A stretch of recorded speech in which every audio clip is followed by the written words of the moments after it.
911, what are you reporting? We got someone or something crawling around out here.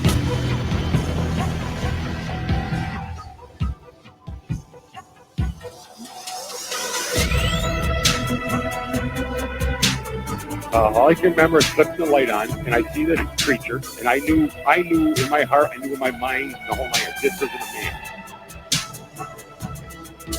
Went to look forward, and there was a big black thing, is all I can call it, that was in midair going across the road in front of me. And then this thing walks across the road, takes a turn towards us, and then leaps over a guardrail.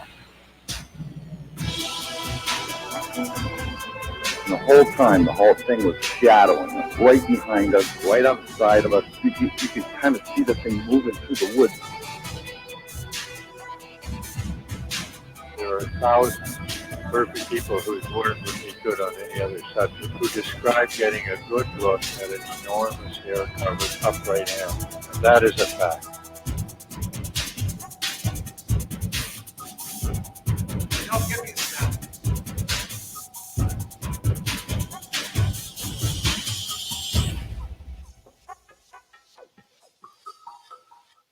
And good evening, cyberspace. Welcome to Squatch-D TV for today's date, December 22nd, 2019. I'm your host, your guide, along with my co-host down there, Mr. Chris Bennett. How are you tonight, Chris? We're doing good in Kentucky, Steve. Hope everything's going well for you in New York. It's going wonderful, man. And I am proud to report that all the feeds are finally working. We got the Facebook feed going, the YouTube feed going, and the Twitter feed going. Everything is working like a charm. The laptop is back. A couple of weeks ago, we had a crash just before, like a minute to go before the show. So I apologize for the audio. I didn't realize that, I didn't change the setting on the Chromebook to broadcast using the mic. That's why my audio is kind of screwy. But the laptop is back working like a champ tonight. And let's say hi to our folks. Hello, Tactical Bigfoot Research. Hello, Jimmy. Good to see you. Charlie Wonton himself. Welcome. Yeah, and welcome. Cryptidville. Hello, Cryptidville. Cryptidville. So we've kind of changed a few things over tonight, a little different. Yeah. In the formatting and everything. So the cool. It's really there's the new thing. All right. Frank says, glad I got my laptop sorted out. Yeah, that took a few hours. It did. I did a BIOS refresh on the whole thing and wiped out. Luckily, I had everything backed up that I needed to really get backed up. I'm keeping that laptop to bare minimum now as far as programs. And Fred, our good friend Fred, says, Merry Christmas, gentlemen. Merry Christmas to you, Fred. Yeah, thanks, Fred. Merry Christmas. And Merry Christmas to everybody, because the next time we come back, it'll be December 29th, just before the new year, and we're going to have a year in review type of thing. Hello, Ricky. How are you, sir? Good to see you, my brother. I haven't seen him since the PA Bigfoot camping adventure. So, and again, we have the rolling scroll there saying, YouTubers, if you like what you see, we kindly ask, please hit thumbs up and subscribe if you haven't subscribed to the podcast. Yeah. Everything is working wonderfully. And Sherry says, hi, Chris. Merry Christmas. Hi, Sherry. Thanks. Merry Christmas to you. So we got that rolling for us today. I'm just so stoked about all the plus things that's been going on with StreamYard. I've actually joined their community, so I'm talking and adding there. Ed Weiland says, Merry Christmas to you, Frank. Hey, Ed. Frank, Merry Christmas. Here comes all the Merry Christmas. So welcome all the YouTubers. Please, like I said, please hit subscribe, thumbs up if you please. We got a hell of a show lined up tonight. We got we got a few good topics to talk about tonight. I think Chris, you would agree with that? Oh yeah, there's some good ones. So we're gonna let the cow chips fly tonight. Yeah. We got a lot maybe a little bit of controversy tonight. But I mean on all three topics. Yeah. On all three topics, because tonight we have a picture review, and we have a video review, and we also have another little piece of information, a Bigfoot history that we'd like to review and discuss as well, because there's some nuggets of wisdom there that never really came out, and I feel it really has a lot to do. And of course, Ed says, "Stop the lunacy." Of course, yeah. That's the idea, Ed. So, without further ado, Chris, other than this huge cold snap we had the last 4 or 5 days here, it was like in single digits up here in New York. It was bitter. Oh, man, it's been nice here. I mean, it's been like Florida. I mean, you go outside in a short sleeve shirt here in the end of December. Yeah, last night we had a low of -1. Oh gosh! But today we had a nice balmy 37. I guess the global warming hasn't moved that far north yet. I think we're enjoying it here in Kentucky. I would like a little more global warming, please. So everybody, make those needless trips in your cars and take an extra flight in a private plane if you have the means, and speed that global warming up. Sure. Absolutely. If that's I don't want to get into politics today. No. You know what? No. Last week there was so much politics flying on Facebook. I don't think I looked at it for a few days. And just so you know, I did see the Force, the Rise of Skywalker. And, what do you think about it? Everybody else seemed they didn't like it. I enjoyed it. Okay. It seemed a little bit rushed, but it was a great movie. I'm not going to give any spoilers away. So okay. And hello, Joe. Joe says, "So glad I found out about your show, Steve. Was looking forward to it." Welcome, Joe. We welcome you, brother. And my good friend, and Tom Dixon, a very old friend of mine, dear and old friend of mine. He's a officer of the law down there in Kentucky, Chris. Oh, good deal. Eastern, so he's pretty close. He's closer to you than Tom. me.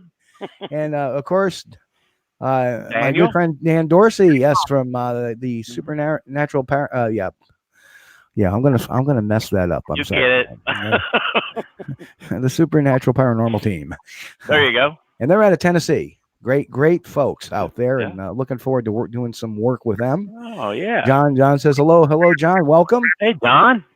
So we've been doing a lot of blasting and advertising on this, and we've ramped up the social media to include Tumblr, Reddit, Pinterest, Instagram, trying to get the word out there that this show exists. So, and of course, my good friend Ed Guerin, we go way back too. Hey, Ed. Welcome back to the firefighting days. It's what an interesting week it's been, needless to say. So the politics I kind of brush aside. Yeah. We don't do politics because it don't matter what affiliation, what political affiliation you are. We love everybody, and we're not going to talk one way or another about nobody. Well, maybe behind some. We are neutral.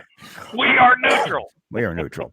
But anyway, before we start the news tonight, I just wanted I'll throw this meme up there for everybody anytime. Now there it is.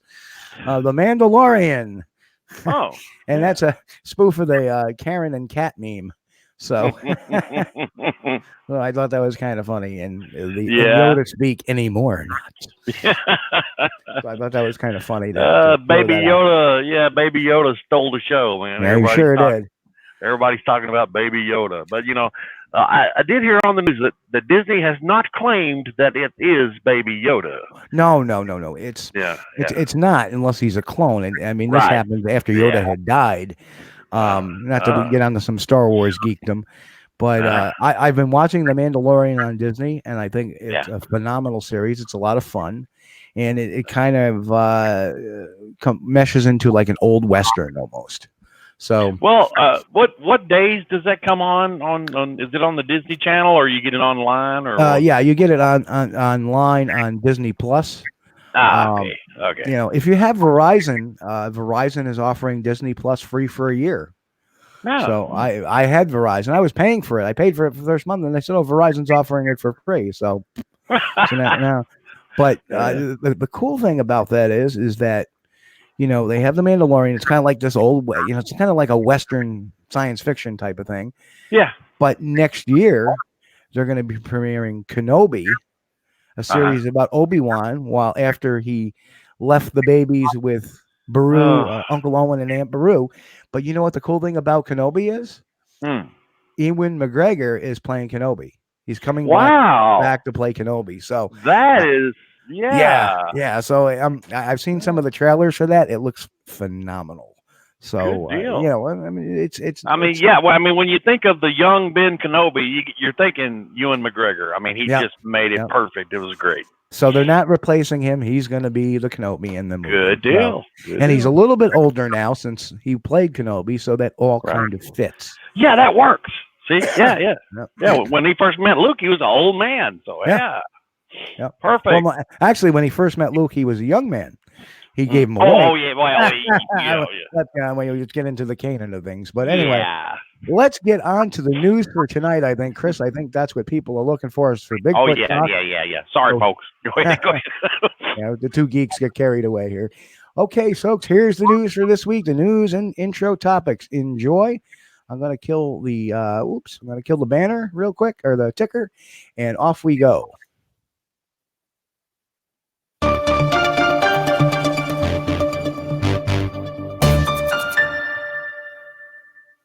First, we'd like to remember John Tice, a.k.a. Trapper from Mountain Monsters. I got to meet this man in 2016, and he was a genuinely great guy. My condolences to his family and to the Ames team. God bless John. Next up, the Bigfoot Troll. Just so we make this clear, this is used under the Fair Use Clause. Don't want anybody getting gnarled up about this conversation. So here's a series of pictures that were taken by Leo A. Frank in Newfoundland, Canada. He's a Bigfoot researcher. And here it is, the close-up. It looks like a Bigfoot with a big schnoz. There are other pictures of it as well. We'll be going over that after the news, and we'll talk about it. This is the after picture. But, hey, folks, let's discuss it. Let's discuss the big nose and the lack of a conical-shaped head after this segment. Next up is Justin Smeja's polygrapher, or the person who administered the polygraph exam. Of course, many of you know Justin Smeja was the guy who allegedly in 2011 shot two Bigfoot, an adult and a juvenile Bigfoot. He was on the $10 million Bigfoot bounty. Of course, he took a polygraph and passed, but a polygraph, believe it or not, is something I know about. Here's a picture from the Truth Behind the Loch Ness Monster in 2011. We'll be talking more in depth about my experience there. But of course, exactly just who is the examiner? We'll be talking about Gene Hobbs, the examiner that administered the polygraph test and actually said he had passed the exam. We'll be going over all the questions and his answers and what she said the responses were, which were all truthful. But what we'd like to do is also talk about the polygrapher's background. And Steve Alcorn can't be with us tonight, but he did a really good article on that. We'll be going over the questions and answers to that. And as well, some of the standards, what a real polygraph exam goes through, and whether or not some of these conditions were met during Justin Smeja's polygraph exam. Next, we're going to talk about The Chase, the Russian Yeti video from 2016. This thing is remarkable. Let's take a look. Okay, I just want to make a quick note. People are asking me, TAC has asked me to turn my volume up. We can't. It is up as far as it can go without over-modulating. So it is what it is. You'll have to turn up your volume.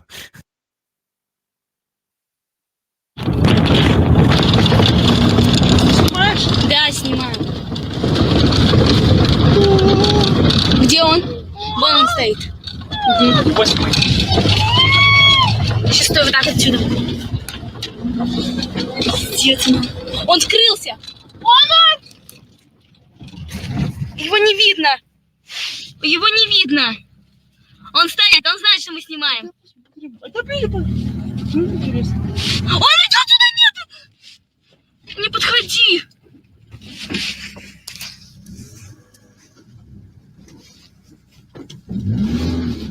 Леша, едь! Ну как, где он? Погоди, стой. Снимай. Снимай. У тебя зум, есть зум? Прибавь изображение побольше, можешь? Могу. Двумя пальцами. Прибавила. Я поближе подвижу. Смотри. Сегодня. Вчера он же, по-моему, был, да? Ага, это он. Он что-то странно бежал. На четвереньках. Он идет! Он бежит! Он встает!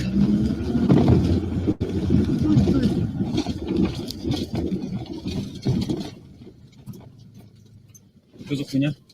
Что, ты не можешь ехать?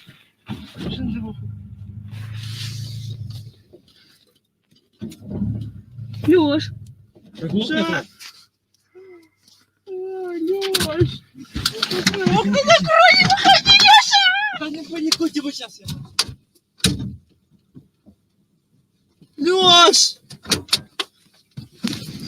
Закрой. Он бежит. Лёш, окно закрой! Он идет.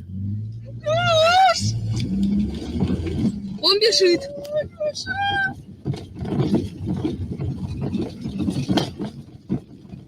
Аделина, А? открой, пожалуйста, окно и телефон сними, чтобы четко было. Он все равно нас не догонят, он медленнее идет. И вот снимай, да, вот так вот. О, Господи.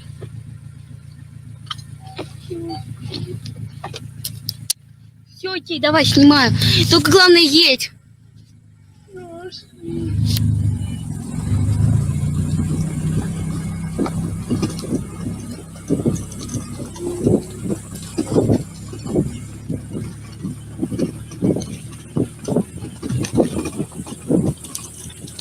Он упал. Он упал. Ладно, все, есть, Леш, все нам... Here's some brief enhancements from our friend Bigfoot Tony over on YouTube. Yes, I spelled courtesy wrong there.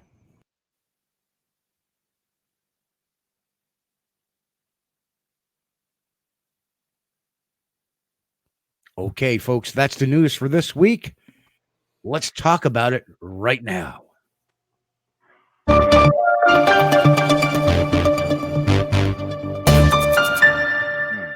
So, what's Russian do? Okay. So anyway, yeah, just for our YouTubers out there, I just want to make a quick comment. I don't know if there is a volume problem. I know factually, hang on a second, we're getting that reverb again. I have to fix that real quick. There we go. That should handle that little problem. Yeah. Got it. There are some intrinsic things with the way things are broadcast. So if you're on YouTube, there is a volume switch on the screen. If that's not brought up, volume could be low. Maybe. Yeah. And I think that's what the issue, because Cryptoville says it's fine here. Yeah. The problem we've been having in the past is we have been overmodulating, and that's why some of the music and the sounds have been coming out not so good. And it was just a matter of disabling this particular sound card's special effects and lowering it. And it's not so much hearing us. There was never a problem with the audio being piped with this. It was the audio with the videos that were piping in. But I'm glad to hear everybody saying audio is great. We appreciate that, folks. Thank you. So that's good to hear. So anyway, let's get into this. Let's start with the. You want to start with the Bigfoot troll, where we? Well, I want to start with Trapper, man. I'm going to miss him. Man. Yeah, I hate to hear that. Yeah. Good old Trapper. That was me in 2016. With Trapper. Very very sad thing. And if the thing is they made no bones about it that the Mountain Monsters was a piece of fiction. Yeah, entertainment. Entertainment, and for some they provided some joy. Yeah. The more people that are, there are the purists that like, how can you make fun of? No, it's, well, you got to take it with a grain of salt. Yeah, they did one episode. It was about the Bigfoot of Central Kentucky. So, I was like, I tuned in on that. I wanted to see that, and it was shot in either Virginia or West Virginia. Yeah. But I always enjoyed their shows. I watched the Bigfoot shows, and But now, you know, when they came with the devil dogs and stuff, you know, I didn't really catch those. But well, I caught them all because they all kind of follow a they kind of all follow a continuing backstory. Yeah, yeah. So and it was fun for kicks, and I'll tell you what, those guys are a bunch of fun guys. They're great. They treat their fans with the utmost respect, which is really way cool. Yeah. Yep, and Tack has met them as well, and he even says if I can stop these stupid things. There we go. Yeah, those are those guys are wonderful people. Yeah. They sure are. Yeah. You know. So, and you know what? Just so everybody knows, and I didn't realize this, Frank is from the UK. So welcome across. You know, welcome from across the pond, Frank. Yeah. Glad that you could be with us. Glad you're staying up late to watch us, because I know there's a 5 or 6 hour difference between us and the UK being out there. And we'll talk about, we're actually going to have a little segue into my time in the UK very shortly. Yep. And Cryptoville says we need more of that in the community. Yes, great people. You know, it's not like they were trying. And the funny thing is that when I was in PA, that the first night I shot the thermal image, which was a bear, it kind of stood up and looked, and I showed Trapper, and Trapper looked at it and said, without batting an eye, he goes, "You know what that is? That's a bear." See, I mean, he knew exactly what it was. Yeah. And he didn't play it off as anything but a bear. I mean, literally, these guys all have a hunting background. Wild Bill, well, he's Wild Bill. And the funny thing is if you watch Wild Bill on the show, he's no different in real life. Yeah. And these guys, literally, they're funny just to hang out with, because they're always barbing on one another. It's hysterical. And of course, we have hello to Kevin, and he says, "Hi, Dave." So anyway, rest in peace, Trapper. Again, my condolences to Buck, to Jeffro, Huck, Willie. You know, I feel, you know, you guys were a lot closer than any of us were to him. And, you know, being this close to the Christmas season, you know, it's a tough knock. So, it was coming for a long time. He had been sick for some time. In fact, when even in that picture, back as far back as 2016, he was having a horrible time walking. So he had hip surgery and then developed infections, and you know, it was bad. And but I hope he's in peace. And Dave says hello from Seattle. Hello, Dave. Hey. Welcome, Dave. Across the continent. Excuse me, I had to clear my throat there. But anyway, let's get into our discussion. Let's start with the Bigfoot troll. And where do we want to start? You know, here's the other shot of it. Let's see if I can pull up the second shot. The Bigfoot troll. And you see, a lot of people think that you know, this particular picture was in actuality you know, a ball root. The more I look at it, and the more I look at, you know, the follow-up, that's not the follow-up picture. Follow-up picture, where is that? Right here. I have so much right here. The follow-up picture, which is this one. There is just so much, you know, there it is without that figure in there. So, you know, in looking at this, looks like a mask. I mean, let's face it. This is a easy discussion. There's no kind of what's with that. And, you know, and I respect some people, and some people have in the past have tried to. Well, you know, all I can say is that don't look like nothing like what I see. But, you know. No, and you know, okay. Kevin said the Cookie Monster. Kevin, Kevin. Well, I want to say hi to Ron and hi to Mike from Missouri. So we got people from all over the country. That's freaking awesome, and across in Europe as well. So that's awesome. Good deal. Bigfoot. And you know, I look at that and I think it's a no-brainer that this is not a Sasquatch. It does not conform to the. And I know there was some ways of trying to say by certain people, well, there are certain afflictions that cause a large nose, but structurally that is not anything like a Sasquatch nose. So, and the lack of a conical shaped head. No, I'm sorry. And then, you know, even the Leo Frank, who supposedly got these pictures, even tried to allude that, well, maybe it wasn't necessarily a Bigfoot. Maybe it was something called the troll. Maybe it was a real troll. Well, I don't know. I've never seen any trolls. I couldn't tell you what they look like. Only on the internet have I seen trolls. Maybe that's the internet troll right there. Who knows? But yeah, I wasn't planning on spending a hell of a lot of time on this. And Frank's got a funny one. I always imagine a Bigfoot troll sitting behind a keyboard trashing Sasquatch videos on YouTube. Yeah. Hello, Rick. Yeah. Good to see you, brother. Hey, welcome, Rick. Yeah. So yeah, it's pretty funny. So let's move on from this topic because that's pretty much a no-brainer. Yeah, I'm skeptical on that one. Yeah, that's kind, you know. And that's kind. And you know, there was an interview done with him, and I think there was a there we go.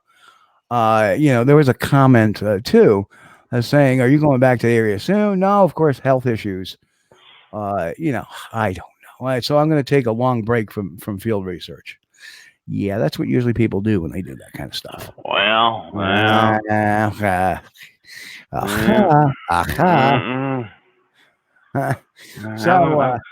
So let's get on to the polygraph test that Justin Smeja took. And and this is going to be fun because this is going to be a fun trip for us all. So I don't have the date. Well, here's the official results from Justin Smeja's polygraph test on August 7th, 2012. Team Taser's Bigfoot's Ro Sahebi found one of Sacramento's top polygraph examiners to perform the test. This person has 10 years of experience as a polygraph examiner, has a degree in criminal justice, and is a licensed private investigator. She is also a member of the PEOA and CAPE, California Association of Polygraph Examiners. Justin, Carl, Ocelot, and Rose spent the night at my house, and the questions were not revealed to Justin and the polygraph examiner until Tuesday morning. So we're going to pop that off. Well, first of all, there was a lot of untruth to that whole statement right there. Number one, it says that she is one of Sacramento's top polygraph examiners. Really? No. No, and we're going to get deeper into this. But first, let me just pull up a graphic here, which is not here, right here. So in 2011, I had the wonderful experience of going out to do the truth behind the Loch Ness Monster. And one of the programs that that they wanted to run was giving a polygraph test to 3 of the test subjects. The first subject was Miko Takala, who you see pictured up there. Miko saw a Loch Ness creature, the Loch Ness Monster, however you want to call it. The second person was Marianne Moffat, who was a local resident who had an experience. And the final guy was, Mr. George, it'll come to me. But George failed. And they didn't bother putting his failure on there.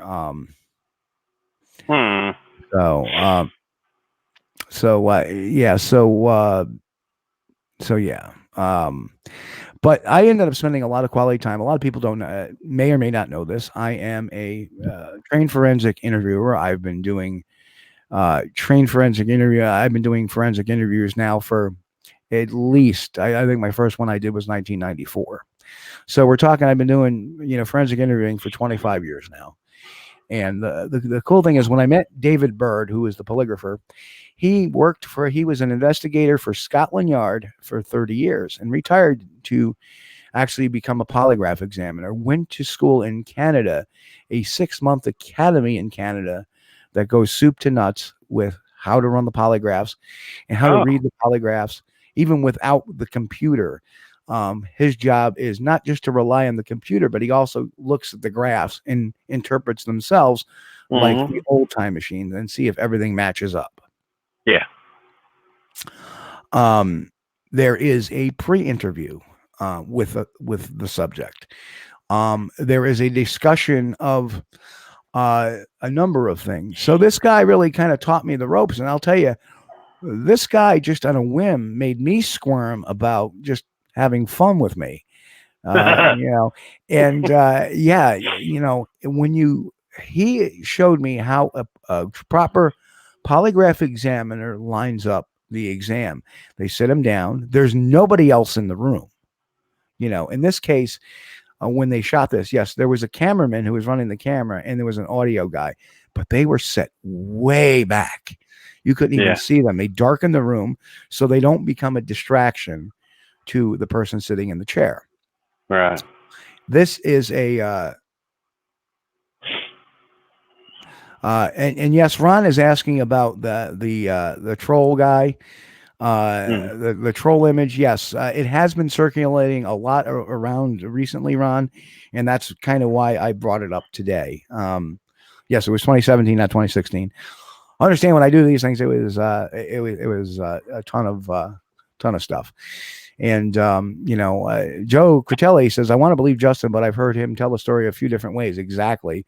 Heard another completely different version on other member sites. So I'm not 100%, but glad to hear the claim of passing the poly. Well, here is the bad news. The polygraph did not appear proper. And I'm kind of going out of order a little bit. Let me just find the particular areas. So, when you do a polygraph examination, these are the things. This is from the American Polygraph Association. Yeah. These are the protective procedures. These are things that happens before this. An assessment of the examinee's emotional state. Medical information about the examinee's physical condition. Technical questions to evaluate the examinee's responsible capabilities. Factual analysis of case information. And a pre-test interview and detailed review of the questions. Quality control reviews. And that's exactly what David did. When he gets them on the polygraph, are you taking any medications? Yeah. Have you drunk any alcohol? Have you done any of this? Yeah. So when you look at this system, which was done by David, and man, this guy, he is phenomenal. I mean, David actually was born in Nambia.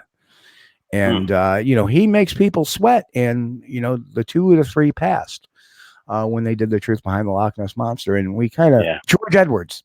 See, I told you I remember that name. Yeah. And years later, George Edwards would take a snapshot that he had taken while we were doing the recreation on his boat. And he would try to pass that off as a legitimate creature. So years later, he was caught hoaxing. And I called him out. And I actually called him out on it. Yeah. Because I was there and I could attest that, yes, that was the hump that was borrowed to do the recreation. So, so the guy who was the hoaxer actually failed the exam. So I know the power of these things when they're done properly. So I don't think any of these was done. One of the interesting things is Steve Alcorn, way back when the polygraph came out, and boy, Steve Alcorn at the time was part of Team Taser, and boy, did that get people aggravated. But before we do that, we're going to look at the questions that were asked, if I can pull them up properly. So we're going to look at some of the questions that were asked to Justin Smeja. And if you look, it says in late October 2010, at the site, you brought others for a body search in July 2011. You directly Did you directly fire on 2 animals, one adult and what you believe was one juvenile, others would logically term as Bigfoots or Sasquatches? Answered yes. Test result passed. Now, there's a problem with that question. Any idea what that may be? Yeah, what others would logically term. Right. Exactly. Right. There's an out in that. But Yeah. the other thing, too, is how many questions are there in there? See, this should have been broken up. Right. There's a bunch. In late Yeah. October 2010, did you go at the site you brought others for a Bigfoot search? Did you go to a site, and ask that as a question? Did you directly fire on 2 animals? Yes. That's another question. Right. Would you describe them as one adult and one juvenile? Yes. Would Yeah. you describe them as something you would describe as a Bigfoot? Yes or no? Yeah. You follow me? Yeah. You're asking a whole bunch of information there. Was the first shot fired on site a direct hit to a bipedal animal? See, again, you have 2 statements in there. Was the first shot fired on site a direct hit to a bipedal animal you have never seen before? Answer was yes. So again, the questions are and they were not prepared. They Well, they were not prepared by the polygrapher, from my understanding. Did she ask any questions about, have you taken any medications? Are you Well, they're under the influence of anything? They're not on the polygraph. They're not on the official report. When you first saw this animal, did you recognize it as a species you had ever seen before or even knew existed? Again, that or even knew existed should not be in that question. Yeah. Did you encounter 2 animals, again, that you believe were relative juveniles of the adult subject you had just shot? How about, let's stop. Did you encounter 2 animals? Yes. Did you believe they were, all of these? See, this looks like a very rushed test. Let's get these 10 questions or whatever questions. According to them, according to the polygrapher, there was 40. But we only see a very limited number of questions. Did you fatally shoot and wound a juvenile animal that appeared, again, that appeared to be of a species you have never seen before even existed? Does not need to be there. Yeah. Let's get that piece first, and let's go back to the next piece. Did you stop and purchase cigarettes in Sierra County? Okay. Home after the Sierra Kill shootings. Instead of calling that Sierra Kill shootings, did you make any stops after the incident? Yeah. Right. And Kevin Felly says, now we know why lie detector tests are inadmissible in court. Wrong. In actuality, there's a number of states that they are admissible in court. They're not admissible in New York State, but they are admissible in some states. Just Google it. You'll find the states that actually where a lie detector test is admissible. Again, is the entire Sierra Kill story a hoax? He said, no, passed.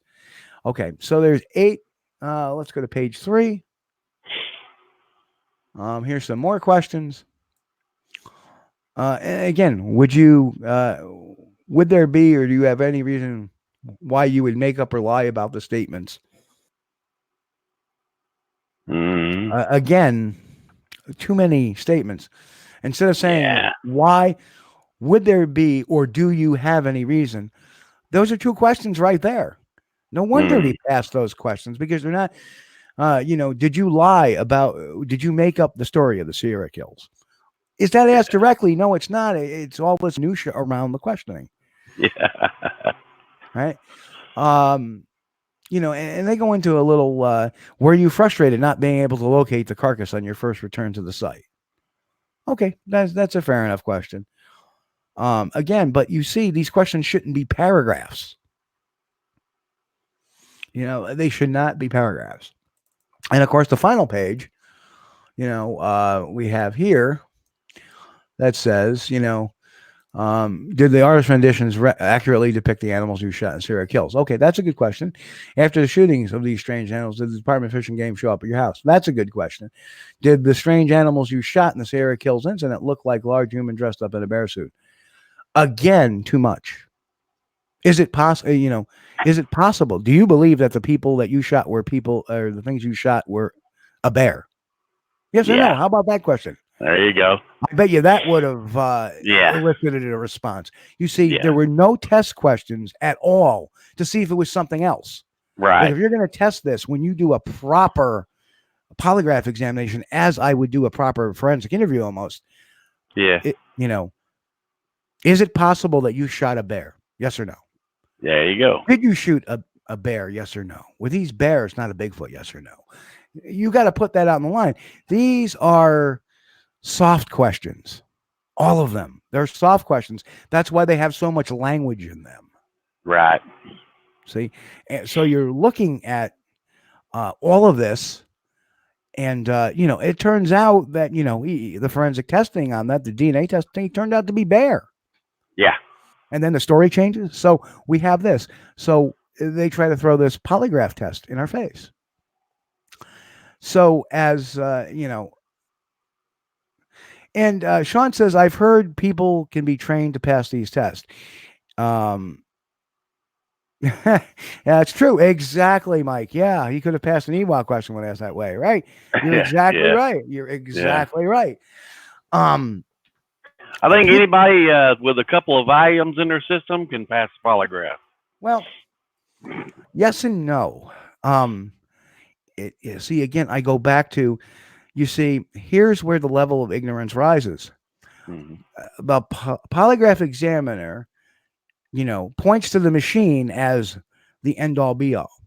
When I talk to David Bird, it's really how you do the interview. If something is deceptive, right? If something is deceptive, a good interview, a pre-interview, which was not done. We're going to go into Steve Alcorn's interview. I wish he could be here, but unfortunately he's leaving. He was going to be here with us last week, but I ended up getting called into work, and that kind of upset things because being the holiday season, I'm at work a little later than normal. So yeah, if it had been any other Sunday, not in the holiday, we could have made it all work. Yeah,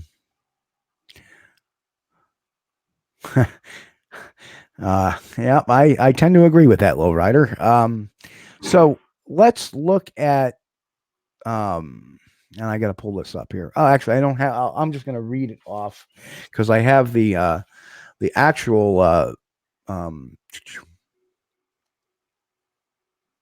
Give me 1 second here. I'm trying to find. What did I do with that graph? Ah, there it is. So we're going to talk about the Steve Alcorn interview that he had done, much to the chagrin of Rose Sahebi, who supposedly got this top-notch, the best polygraph examiner. Now, in Steve's research, it turned out that, well, I'm just going to read this verbatim because it's probably one of the best pieces. And I actually called him and said, I never saw this.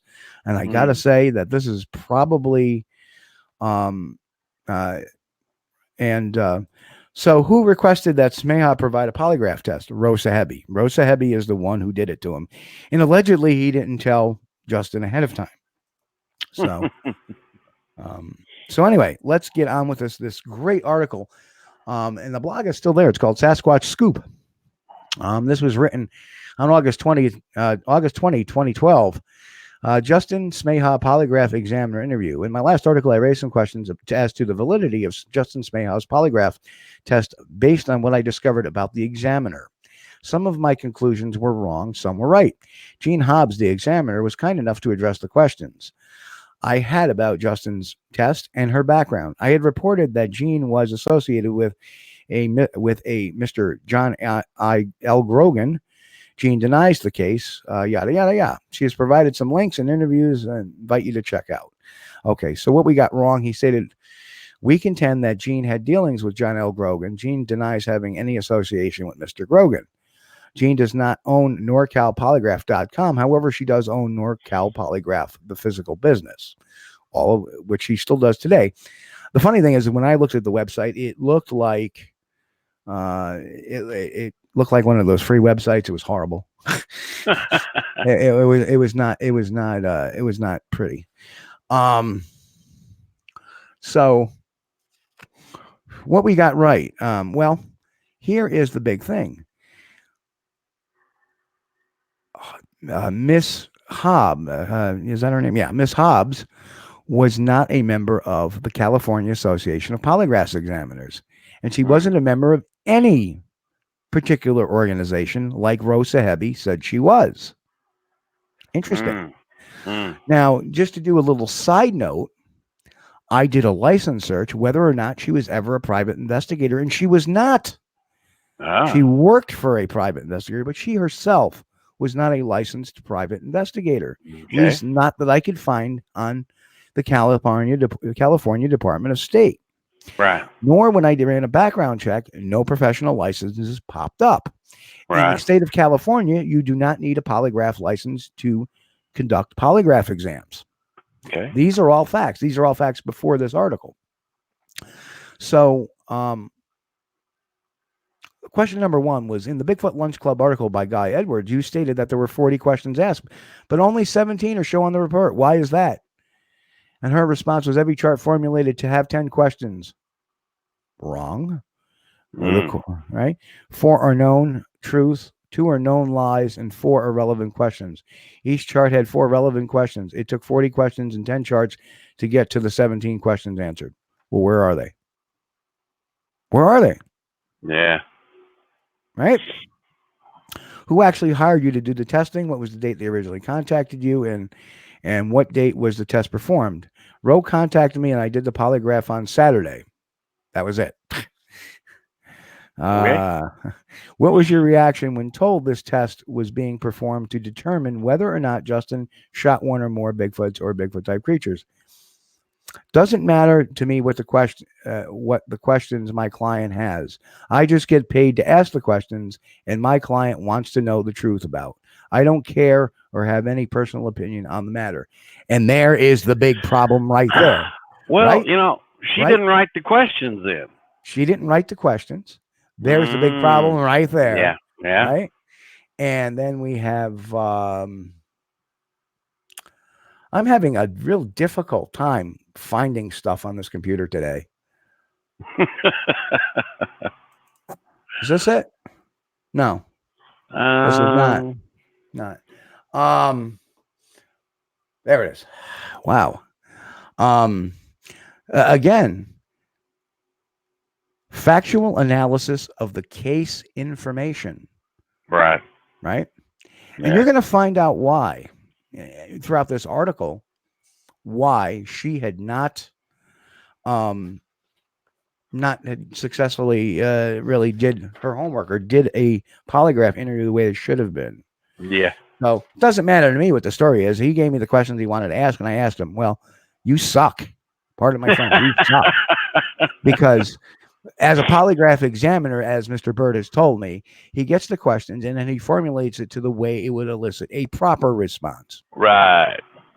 Yeah. You hand her the questions and she looks at them and says, okay, there's 4 questions in this first one. We're going to break it up and this is how we're going to ask it. Right. And Low Rider, you're right. This testing has no value. But the reason why we discuss it is because it builds into the overall picture of things, and you'll see in a second. So we have claims that she's this, that, and the other thing, and she's not. Right. She says, I am not a counselor. I don't draw personal opinion. My instrument measure my subject's body sensitivity and then are scored, period. Wrong. Look at that. Factual analysis of the case information. Yeah. She didn't care. I'm going to go in there and ask questions. And here's the other thing. When you do a polygraph test and you have all your buddies around you, that also throws the result. So no, somebody doesn't. It's not that he had testing to beat this. It's pretty easy when you have a room full of friendlies to pass a test. Yeah. Right? Especially when you have a bad polygraph test. Industry standards say the questions should be asked no less than 3 times. Was this done with Justin? She states yes. Did anyone ask you to make the results look positive? And she got absolutely not. I've never met these people in my life and would never compromise myself or my profession to falsify an exam. Well, you failed to care about the factual analysis of the case. You didn't ask any. Did you even conduct a pre-test interview? Did you do a detailed review of the questions? No, none of this was done. Did you exaggerate on your credentials? I Little don't. bit. You know what though? I don't see that, and I'll tell you why. So you stated in the Bigfoot Lunch Club interview that you worked for a private investigator before becoming a polygraph examiner. Was that PI Mr. John L. Grogan? And she states, no, absolutely not. The following is what I have to report on John Grogan. Enough said. And I don't feel I need to say anything else personally except the fact that John Grogan stole my name. Also, when I opened my business, just as he has done with many businesses, and it turns out that there are a few articles online that say he's done this before, but it's kind of moot. And I'll tell you why he stole her business. In my research, I have found a testimonial given by you on a website known as the www.polygraphacademy.com. Your testimony is as follows. If you want to become a trained polygraph examiner sooner than all of the other students at the distant academies, get the extensive Polygraph Academy in a box. Honestly, I looked into several training programs that were very expensive and took several months to complete. None had all the coverage I was looking for. Instead, I went with the Polygraph Academy package. It was exhaustively thorough and very detailed, and is the kind of materials that teach you all that you need to know in order to be a competent examiner quickly and competently without wasting your time in long class sessions where they spend much of their time on non-essential time-wasting matters. Yes, time-wasting matters. Time-wasting matters such as practicing on other people in the room, practice on setting the equipment properly, having your polygraph results reviewed by somebody that's done it before. Am I to understand, Steve, what you just read off? She took a correspondence course to be a polygrapher? Correct. She took it basically an online course. Polygraphed in a box. Okay. Yeah, so that says a lot. That says, yeah, okay. Yeah. In this Polygraph Academy, you know that Mr. Bird went to, you learn how to do those pre-interviews. And I've seen some of John Grogan stuff, and John Grogan actually did a lot of these celebrity shows, as the polygraph examiner. Yeah. And came up with some of these sensational results that people would say, oh, no, that's not true. So yeah, you're going to get false positives. You're going to get false negatives. And the other interesting thing was apparently the percentile he passed on was like one of the highest you can ever get. And some other polygraphers have looked at it and have said, I remember reading, if I recall, that they said, I've never seen anybody score a positive this high. Wow. Yeah. Wow. So, but it gets better. Is it true the package commonly referred to as Polygraph Academy in a box is not a traditional course, and it carries no accreditation from any of the major governing bodies dealing with polygraph examination? And all she says is, I have no idea what John Grogan is up to with his scams. He uses people's names to post testimonials without their permission. So she's trying to deny where that, but yet she doesn't say where she actually got her training from. Okay. Right. Because if you were, hey, listen, that's what I trained with. He wrote the testimonial. He must have saw I did it and put my name on the testimonial. But the bottom line is he had to get her name from somewhere. Right. And she bought that program because she didn't say, well, no, I didn't train with that. I trained with something else. Mm-hmm. Right. So you're following the bouncing ball. Yeah. Okay. So now we get into so it isn't true John L. Grogan operates polygraphacademy.com as well as many other sites. Yes, he buys domains that resemble everybody who opens a polygraph business. Rosa Hebe stated on the podcast that you were a member of CAPE. However, you were not listed on the CAPE website as a member in good standing. Why is that? CAPE charges several $100s a year to be a member of their association, which brings no profit or gain to a polygraph examiner. There is no member in good standing regulation or conditional reason for a polygraph examiner to pay money for nothing in return. CAPE doesn't do anything for a polygraph examiner except take their money. Their association with me means nothing to me.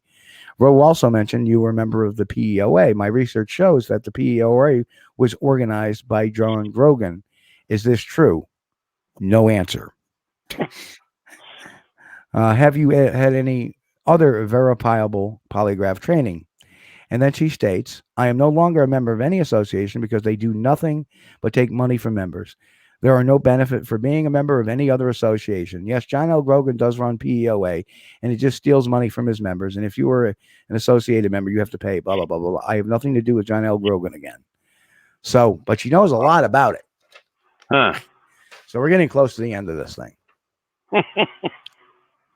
So please, since CAPE requires you to have gone to an APA polygraph accredited school, you cannot be a member of CAPE. Is this true? CAPE is nothing, and I have no idea what they require for membership, except that they charge a lot of money to be a member and require nothing except money to join. Yeah, you're starting to see the picture now. Oh, boy. Right. And she admits she works for NorCal. She owns NorCal. Is it true that, NorCal Polygraph is associated with John L. Grogan? He's absolutely not. He stole my domain. And what the hell? And what does that all polygraph examiner? He does that with all polygraph.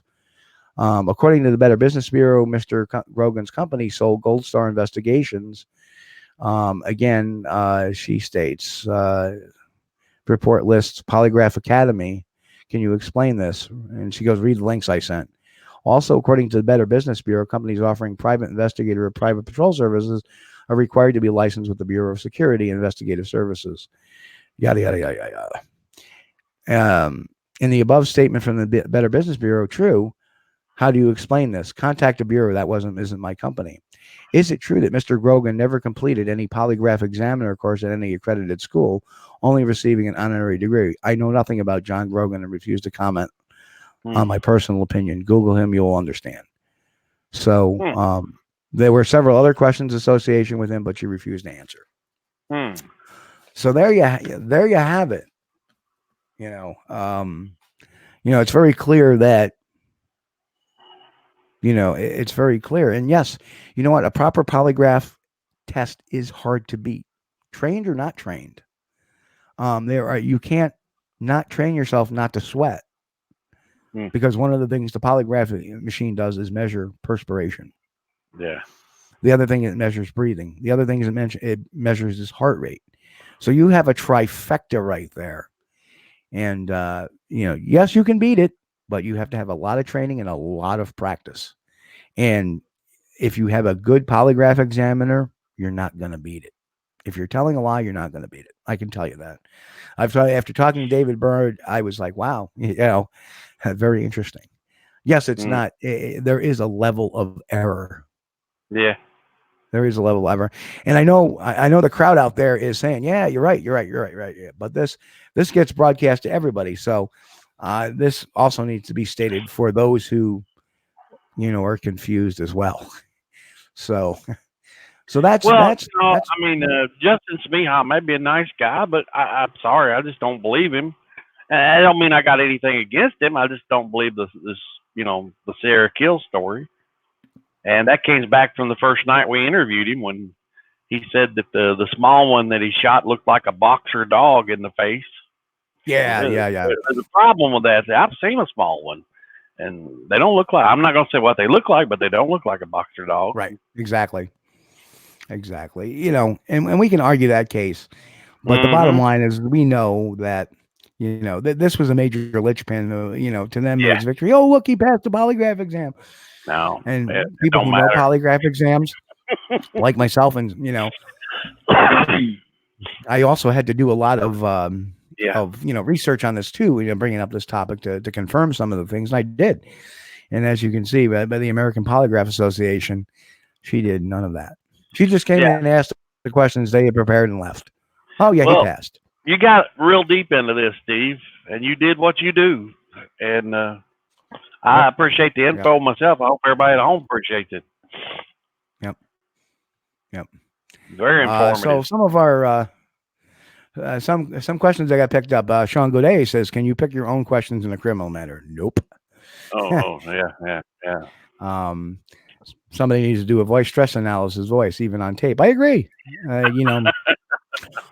Voice stress analysis has, been huge with a lot of stuff. Frank says, I took an online course to be an astronaut. Surprise, I've never gone to the moon. These people might want to change their names, come back again with another story. And thank you, Frank, you need to apply to the Space Force. You know, we got this new Space Force thing now. Maybe you can get in, you know. You never know. But that means he has to become an American citizen.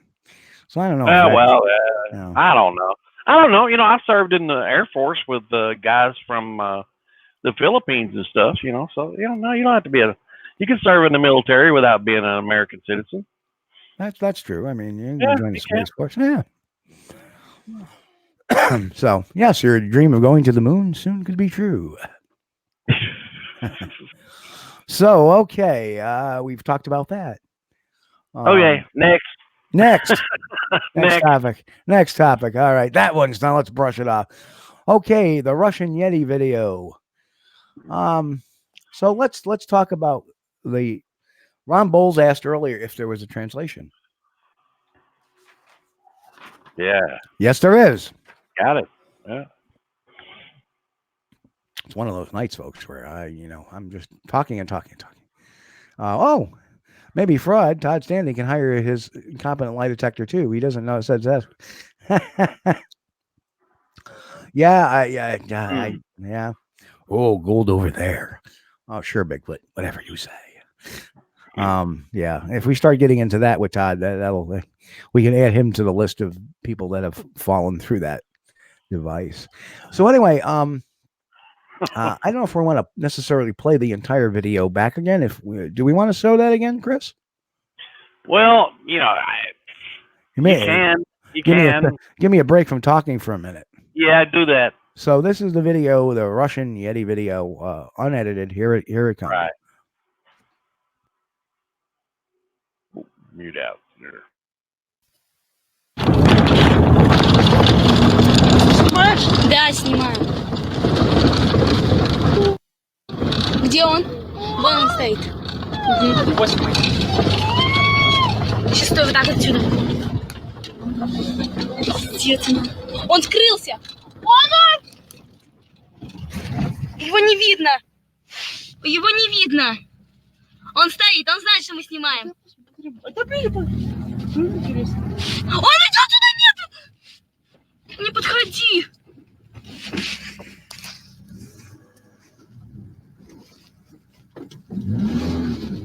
Леша, едь! Ну как, где он? Погоди, стой. Снимай. Снимай. У тебя зум, есть зум? Прибавь изображение побольше, можешь? Могу. Двумя пальцами.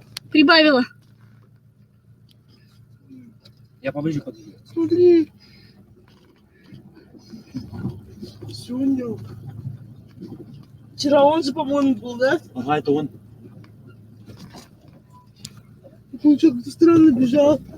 На четвереньках. Он идет. Он бежит. Он встает.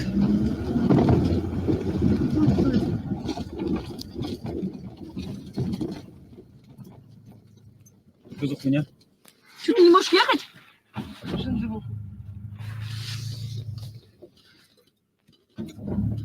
Лёш. Лёш.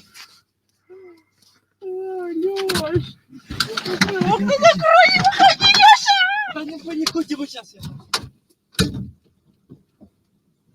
Лёш! Закрой. Он бежит. Лёша, окно закрыл! Он идет. Лёш! Он бежит.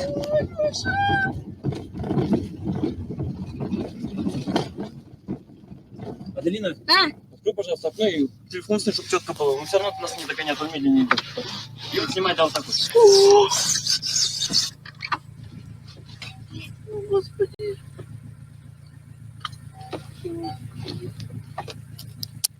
Все, окей, давай, снимаю. Только главное едь.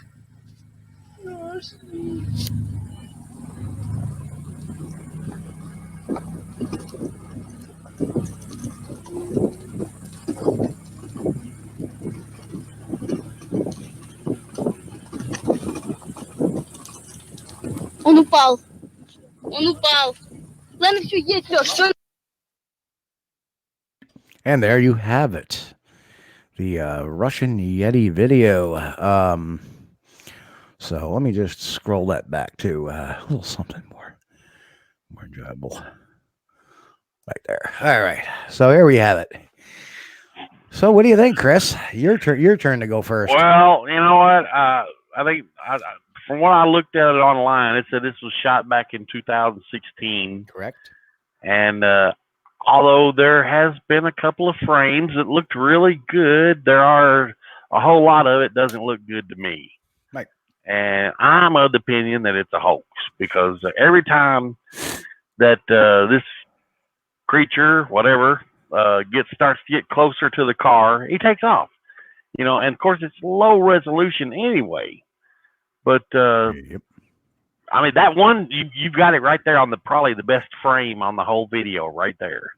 Right. And Laura, Spartan McLean asked, where is this? Somewhere in Russia. Yeah. That's about the best answer. And Frank also says, I'm Irish, so I'm kind of an American citizen, LOL. Yeah. And Low Rider comes in and says, I studied this video. I've come to the conclusion it is interesting, or it's Uncle Igor running after them for some vodka money. Yeah. Well, you know what? I don't like the way that it's hobbling around like Planet of the Apes. You know, I don't see them moving that way. Then again, you don't know the substrate. Don't know. That's right. I mean, it could be ruts in there. It's too hard. I mean, the grass is too high to determine, really, what the terrain is. We don't really have a scale to judge it by. I mean, there's a telephone pole there, yeah, but what is it? Is it 20 feet high? Is it 40 feet high? We don't really know. Yeah. If they could have went back and got a measurement of that pole, we could have got a good size estimate. And there's going to be some of your best frames right there in this whole thing. Yeah. There'll be a few frames. I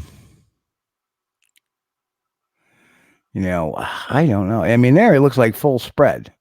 It is not walking like a human, though, I'll admit. I mean, could it be an act? Absolutely. So, Well, the kindest thing I could say is that I am skeptical of it, but I do admit there are a couple of frames that were blown up that actually look really good. Like, hey, but I guess with anything, though, you could take a few frames of anything and some of them would look good, but for the most part, though, I'm not really impressed with it, Steve. Right. Yeah. Well, let's get some comments up there. Kevin Morrison from Facebook says suspicious. Yeah. Sean Goday, why would she keep taking the camera off it? Yeah, that's what gets me.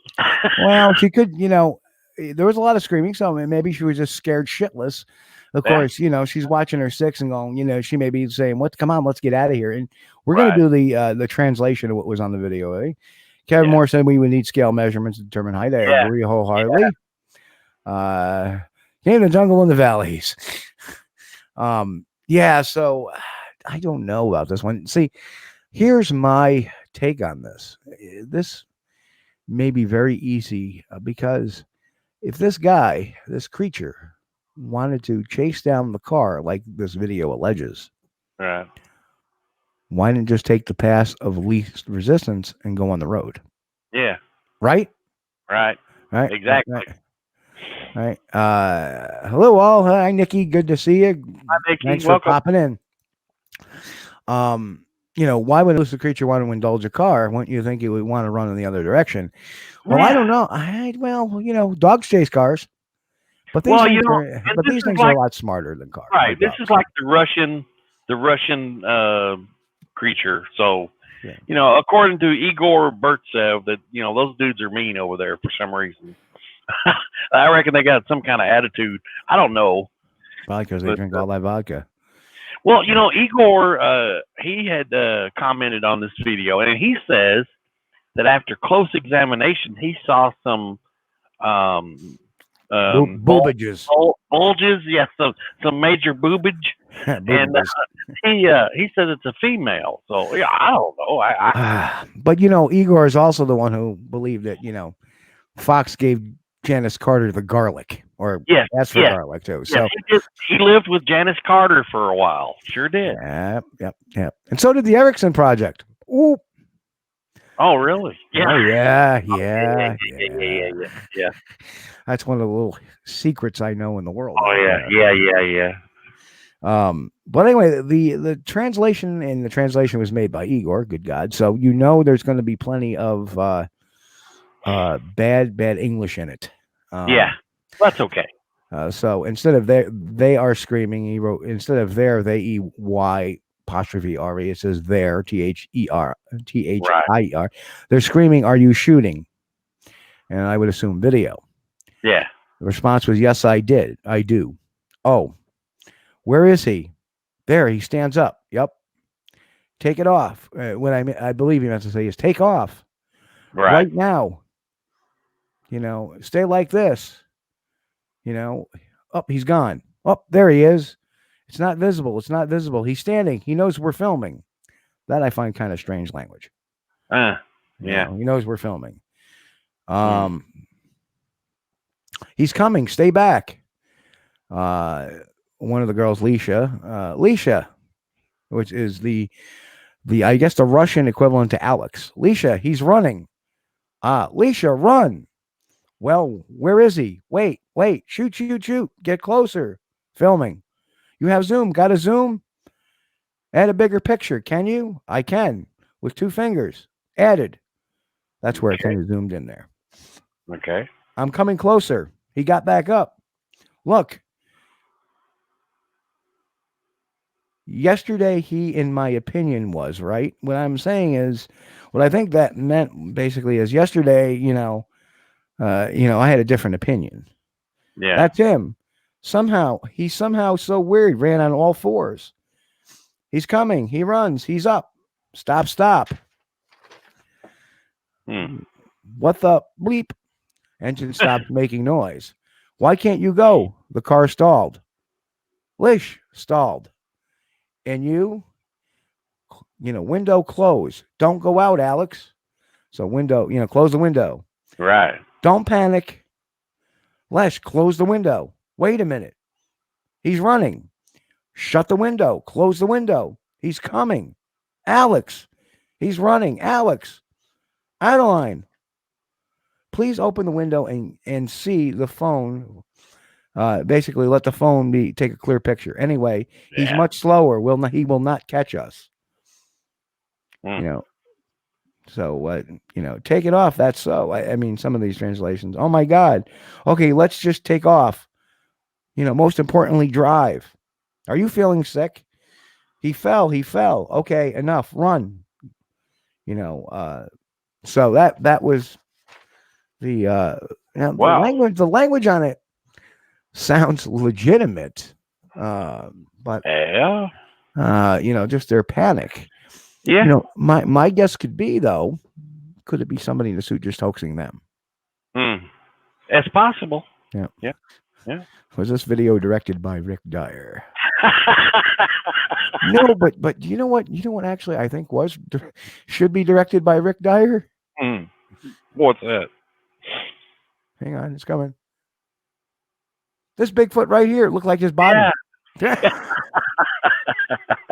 That's what should be directed by Rick Dyer. Oh man.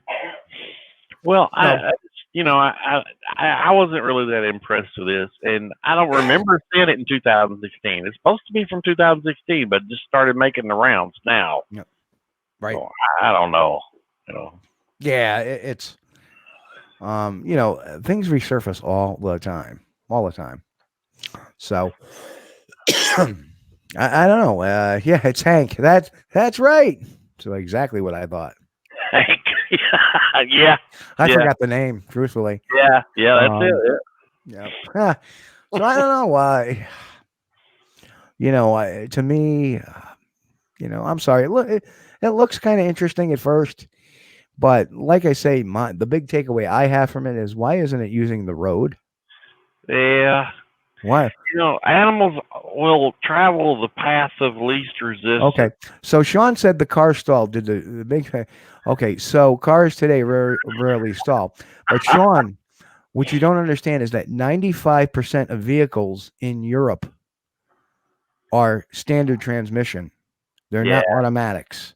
Yeah. Everything is a standard transmission. Everything shifts there. You got a clutch gas. So if your foot slips off the clutch when you're stopped, you stall. So that's very possible. Very possible there. And that was something I learned when I went over to the here. Wow, that's pretty interesting. We're going back to the Loch Ness thing. When I went over there, you know, not only were all the cars, you know, okay, you know, I'm going to be driving, you know, they want me to drive. Okay, cool. So I get to drive on the opposite side of the road that I'm used to. And I'm saying that out of respect to Frank instead of saying the wrong side of the road. Yeah. But driving on the opposite side of the road that I'm used to, the steering wheel is what normally is on the driver's side is now on the passenger side of the car, the way I'm used to it. Yeah, from our perspective, yeah. Right. Yeah. And now I'm not shifting with my right hand to put it in gear, but I'm shifting with my left hand. Now that's where I would mess up. I don't think I could do that. Yeah. Right. And the clutch is, you know, the clutch, the pedal arrangement is the same. The shifting is the same. It's just that now you're just doing it kind of the other way around. So yeah, it was. I don't know if I stalled. I may have stalled once or twice. They're just trying to get used to the whole thing. Well, I cannot get used to. I mean, driving a manual. Very, very good. I like that one. Rasputin. Didn't the Romanovs kill him off? Well, they tried. They sure tried. He was stabbed and choked and hanged, and I don't know what all they did to that. I think it was the Bolsheviks that got him. I'm not sure. But maybe it was. Maybe it was. Yeah, the Romanovs are the people that got ousted or something. I don't know. Yeah. Yep, they were. The Romanovs were. That was the Tsar Nicholas. He was a Romanov, and yeah, the Bolshevik Revolution. You know, yeah, killed them all. Yeah, that history. I mean, that they actually did teach me that stuff. It's back there somewhere, but you know, I just can't bring it back up to the front. Well, you know, you get to our age, you know. I got to remember where, you know, I got to remember where I put my head sometimes. Oh, my head's over here. I don't know. So, but yeah, so it's one of those things where I truly believe that, you know, we can put this one to rest because it just doesn't act, you know, and there'll be people that say, well, how do you know what a Bigfoot act? Well, in my animals take the path of least resistance. You know, if it's got truly chasing the car. Well, you know, if somebody is chasing me, the last thing they want to do is chase me while I'm sitting behind the wheel in my car.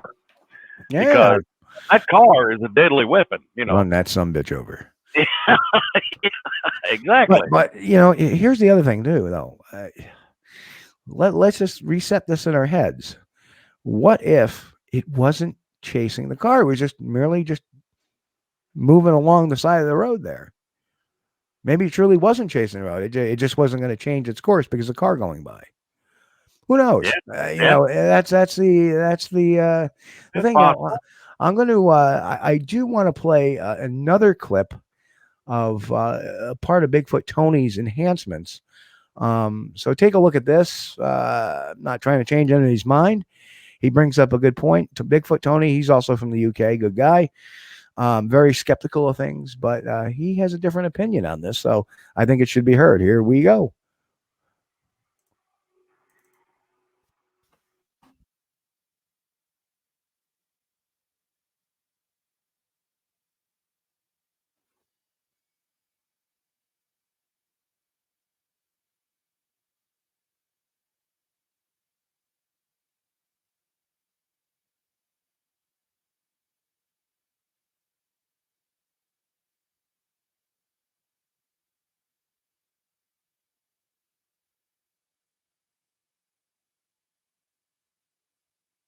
You can't deny really that in this case we do see kind of a conical head, similar form, similar structure, similar width, similar shoulder stockiness, low set head, conical head there, as you can see. Look how low the head is there, and look at that. That's quite interesting to me. So, you know, that's a very interesting picture, though. Yeah. You know, yeah, I'm looking at, did he enhance that much? I'm looking at the arms, and you know, this is the strange thing, is in looking at that particular. And I know it's shadowed, and yes, Yes, Bigfoot will break you. Well, Go you back to know, Rocky 4 there. this is so pixelated, Steve. How could anybody tell that this hasn't been doctored up? I mean, look at those pixels. Yeah. But, you know, there's one thing I do see here is if you look, I'm going to move the mouse over here. If you do look at this, All right. there does look like some muscularity to it. Yeah. You know, and that's even the you know,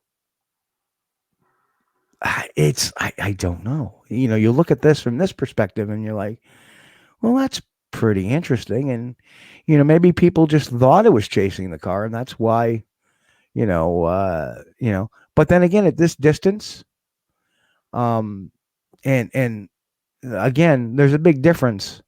Let me bring this up real quick. There's a big difference between this and this. And you know what it is? Does anybody, if anybody wants to chime in here on the chat, what the big distinct difference is between the picture on the left and the picture on the right. So if anybody, hey, you know what? Let's run a contest. I will send one of those nifty, what would say, Stop the Lunacy wristbands, Squatch-D Stop the Lunacy wristbands to the first person that can figure out my point that I'm trying to make here. The difference between this one and this one. We're comparing the pictures. Okay, let's say that the one on the right is identical to the one on the left. What's the difference? Nope, not location of the head on the shoulders, because it may be an angular thing, but I'm going to tell you, I'll tell you in a second. Nope, Mike, not arm swings. We're going to give people 30 more seconds to figure this one out. What is the big difference between the picture on the left and the right? And why the picture on the right could very well be fake. Dun, dun, dun, dun,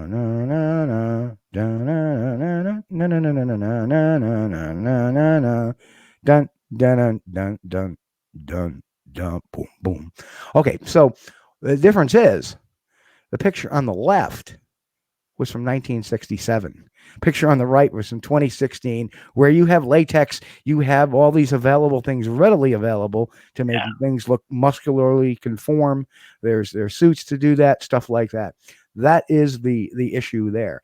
So anything, even though, okay, it's a cool comparison and that may lead you to think that it's real, understand the one on the left was in 1967 when that stuff was not readily available. Whereas the stuff on the right, it is. You can buy it at any costumer shop, any stuff like that. So that's the big difference, I think. So well, any reference to the Patterson Gimlin film to me is moot at this point and at this distance, because it could be faked nowadays. Yeah, the first few frames of that video when the creature raises its arms up, it looks like it has some it looks like it's wearing a ghillie suit to me, because it's like sagging material under the arm. I do notice that. Yeah. But you see, what I notice here, it's hard to say if that is what that is, or is it pixelation? Right. Yeah, you can't tell.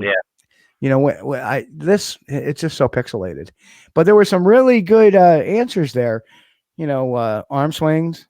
Yeah. Of course, you're going to laugh at this one. That's my girl. Smaller arms. Arm is not as long. Right arm. Yeah. And the last picture looks like the Hulk. Absolutely. Yes, it does. Oh, you guys are good. Yeah. Damn. But that's what I really believe is going on there. So it's too hard to tell to me. I'm thinking more skeptic than pro. And that's about the best we can do. Ryan Reading did ask a while back, where is he? You know, has anyone actually gone over and stood in the area of the original? I don't believe so. I don't think Igor did either. If it was me, and of course the Soviet Union or Russia is a huge country, so yeah, I mean it could be 1,000-mile drive for him. So I read part of something about an investigation, and I think Igor Burtsev said he did go into the area and they saw fresh tree or branch breaks in the woods. Well, that's wow. That proves there's a Sasquatch there. Okay, now, yeah, could it have been the one from 3 years ago? I don't know, or almost 4 years ago Could it now. have been one of the bears or one of the deer walking through? Yeah. But yeah, it's there's an article online somewhere. Everybody you can Google it. I'm sure it'll come up. But I do remember reading something about Igor Burtsev saying that there were fresh branch breaks in that area. Yeah, well, that could have been caused by a human in a costume. Yes, it could have. Yeah, so to me, there's fresh branch breaks. Well, that doesn't prove it's Bigfoot. How about a track? Yeah. How tall were these branch breaks? Yeah. Those are all kind of pertinent things. So, well, if they were going to do it like an investigation 3 or 4 years after the fact, I don't know, at the very least, I would hope they would have went back and measured one of those telephone poles. Yeah. Right. Like find the one that it's next to, and then maybe you can get a judgment of the height. If it's 5 or 6 feet tall, then it's a guy in a suit, more than likely. Well, again, a lot of this, I'm sure that was done. But my fear is, here's Igor saying, well, there was a lot of fresh breaks. Right. All right. Well, you're telling me he went out there and didn't measure it? Maybe he measured it and realized that maybe it was only 6 feet tall. Yeah. Maybe he's withholding that because it doesn't fit in the narrative. Yeah. And that's the thing, they could have one 5 or 6 feet tall, and that doesn't disqualify it as being an actual Bigfoot creature. But it would really be a much better case if they measured the phone pole and they said, okay, this subject here was 8 feet tall. That would leave would give it a little bit more gas. But instead of lying, and this is, of course, just a scenario. Instead of lying about it, just omit it. And to me, that's a lie by omission. If you go out there and actually measure, well, it's 6 foot tall or 6'2", it could be a human. So we'll just leave that out of the report. That's a lie to me. No, yeah. That's not being fair. That's not being honest with yourself. That's right. There's a reason why everybody has to swear to tell the truth, the whole truth, and nothing but the truth. That's right. It's tenet number 3. Always tell the truth. Right. Right. So folks, and again, folks, if you see any Bigfoot research that is junk science or a hoax, comment using the hashtag #StopTheLunacy and join the fight, folks. And of course, we always want people to visit our site, squatchdetective.com and Squatch-D TV at squatchdtv.com for the squatchdtv.com for the complete archives of the show. All the ones that we've done in the past, you can catch online via YouTube. So, or visit the YouTube site. Give us a thumbs up, give us a like, give us a subscribe. We love it. So if I think we've talked this one out, but I just want to show everybody that beginning after the first of the year, yes, once a week, I will be doing a video blog on the same Yardstream channel. I'll be doing a short video blog. It'll be my blurbs and thoughts and commentary for me, just on whatever random topic or whatever pet peeve I have at that time. So anyway, I think we can close the show out tonight, Chris. I think it's been one hell of a show. We've had a lot of great discussion tonight. And a lot of good participation from everybody. Participation they're sharp, man. Yeah. Just tremendous. So we thank everybody for giving their input. A lot of new folks out there tonight too. Glad to see you all. Welcome aboard to this wonderful ride where we actually look for the truth and we dig up details on stuff old and new, and that's our job. And when there's not stuff that's new out really that fresh, if we see something that's circulating, if we see something circulating on the web, even though it's old, it's coming up as fresh content, we'll bring that up to bring out the history of it to folks.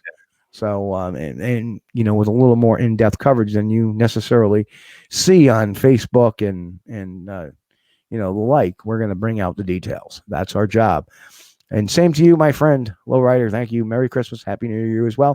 We'll be seeing you next year before New Year's, but for now, it's Merry Christmas. So I think on behalf of me and Chris, thank you, sir. And on behalf of me and Chris, Chris, get your Merry Christmases info. Merry Christmas to everybody. Thank you for joining us. And on behalf of all of us here at Squatch-D TV, we want to wish everybody a Merry Christmas. Be safe this week. Keep on squatching. We'll be at squatchdetective.com, squatchdtv.com, youtube.com/Steve Kulls, facebook.com/Steve.Kulls, and twitter.com/SquatchDET, SquatchDet. We'll catch you all next week, folks. Be safe. God bless. Keep on squatching. 911, what are you reporting? We got someone or something crawling around out here.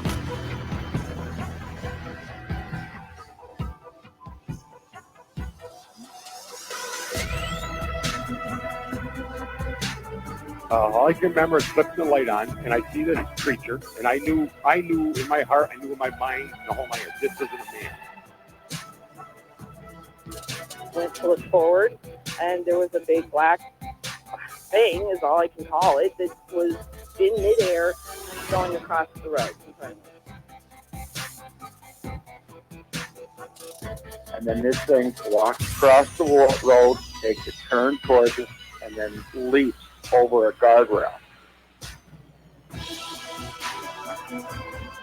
And the whole time, the whole thing was shadowing us, right behind us, right on the side of us. You could kind of see the thing moving through the woods.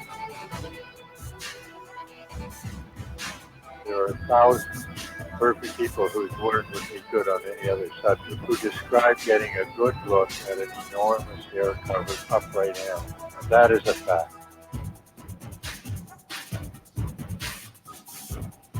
No, get me a snap.